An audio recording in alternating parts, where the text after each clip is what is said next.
We are going to be moving on to informative presenting today. And what I want to start out mentioning is that with informative presentations, you are shaping perceptions. This is a purpose of informative presentations, is that you are informing your audience. In essence, you're shaping their perceptions by virtue of what you choose to tell them and what you choose not to tell them, because you're framing the narrative. And so you do sometimes persuade people when you inform. But that is not your purpose. Your purpose is not to persuade them. So you want to differentiate those two purposes. And this becomes really important when you're considering your topic. It's because we both inform and persuade in this class. I have students that think of really great topics, and I say, well, choose wisely. Keep your informative topic informative, and then save your persuasive topic for the one that you really feel like you want to move somebody's and change their opinion or their position or make a really strong claim, because some topics are better suited to one purpose or the other. And you perhaps can think about that as you're considering topics that you want to present on for your informative and persuasive speeches right now. Let's get into the 3 types of informative presentations that we're going to focus on. The first type is descriptive. And this type of informative presentation satisfies audience members' needs for facts, for figures, for data, and it addresses the what of an issue. So there's a couple of different organizational patterns that are well suited to a descriptive presentation. And the first is a topical pattern. And that's a very basic pattern where your 3 main points are in a topical relationship to your main topic. So an example would be, what are the 3 main styles of leadership? And you would kind of open up your presentation saying, today I'm going to be talking about what the 3 main styles of leadership are. And then your preview of those main points would be, I'm going to be telling you about authoritarian, democratic, and laissez-faire styles. And so those would be those 3 main types. And so your topical relationship in this case would be types of leadership, those 3 types. Another example of an organizational pattern that's well suited to a descriptive presentation answering the what of an issue is a chronological pattern. And think of this as something that would follow a trend, like a past, present, and future, of something like maybe how do you conduct a job search? What are the steps to doing something? So, or maybe a trend in an industry, like say, what's the past, present, and future of social networking in marketing? What have we done in the past? What are we doing now? And what do we see in the future in marketing a business? And that might be something that you're interested in presenting to us. Again, informing us, but you may be shaping some of our ideas and our perceptions about the topic that you've chosen. Moving on to the next area of informative presenting, we're going to talk about a demonstration speech. And this type of informative presentation aims to explain the how of an issue. And so, how do we do something? How is something accomplished?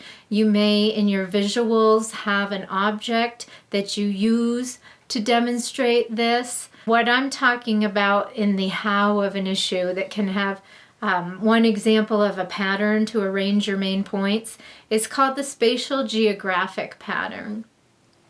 And an example of a topic that would be well suited to this would be, how can somebody make their workspace more ergonomic?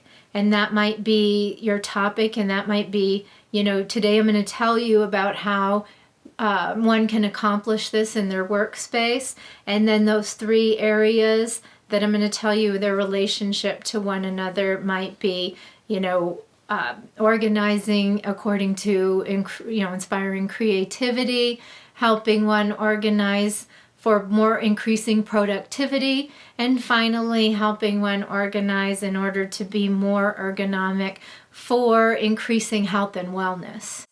And so those may be the hows that you're going to speak to in order to explore ergonomic workspaces and their relationship to one another and to employee satisfaction or whatever it is.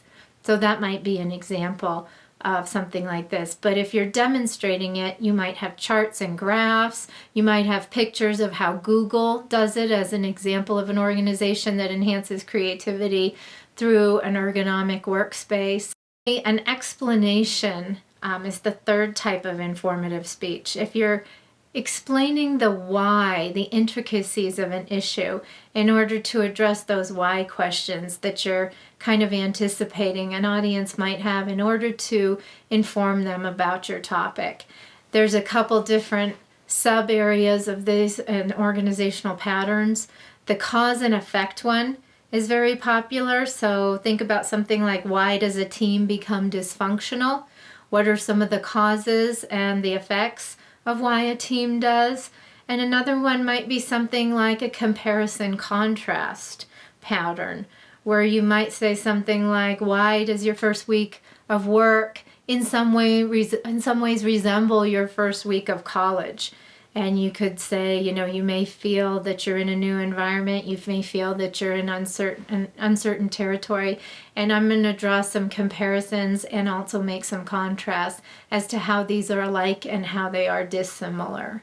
So that may be how you are able to explain the whys and, special circumstances and intricacies of an issue that you've chosen to inform us about. So formats or settings for presentations that are informative in the workplace that you may be asked to give or attend are things just like briefings, where it's a very short presentation where you might attend giving information about a particular upcoming event, or a report given in a meeting that just kind of gives an account of the status quo or an update on something that's being implemented in the organization.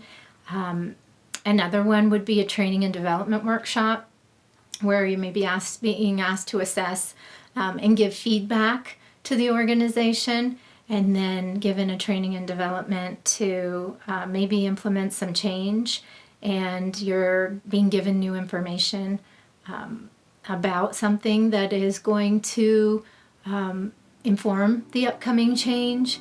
So maybe you've attended some of these, given some of these. Maybe there's a consultant that's been asked to come into the organization. So these are some typical formats that you may find informative. Presentations or speaking happening quite a bit in the professional setting in the workplace.